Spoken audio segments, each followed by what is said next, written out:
The floorboards creaked under my weight as I stepped into the abandoned Japanese inn, or Ryokan, its name. The heavy wooden doors had been sealed shut for decades, but the locals said they'd heard strange noises coming from inside. Could it be the spirits of the former guests? I slowly opened the door and stepped inside. It was immediately clear that this place had once been beautiful. The sliding doors were decorated with paintings of cranes and cherry blossoms. The tatami mats were neatly arranged, and there was a rock garden outside, carefully raked to perfection. But now cobwebs hung from the ceiling, and dust covered everything.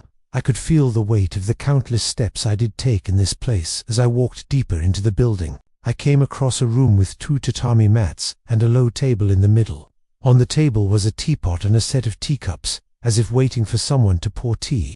There was also a book lying open on the table. I carefully lifted it up and opened it wider. It was an old guest book, where people had written their names and well wishes. The last entry was from 1978. Who were these people, and what happened to them?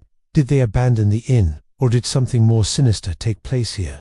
As I turned the page, I noticed something strange.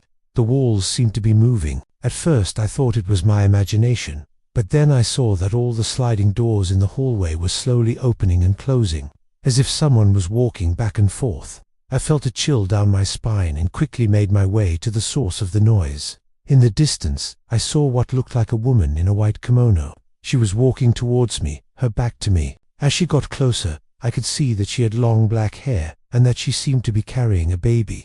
My heart started to race as I realized that she was walking right towards me. Suddenly, she stopped in front of me and turned around.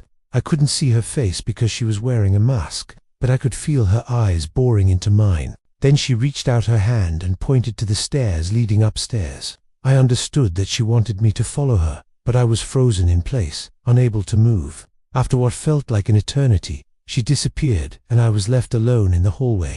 I took a deep breath and slowly climbed the stairs. The air grew colder as I ascended, and the sound of dripping water echoed around me. At the top of the stairs, I found another room with tatami mats and a table and chairs, but there was no one there. As I explored the room, I noticed a small hole in the wall. I put my ear to it and heard a faint scratching sound. It sounded like someone or something was trying to get out.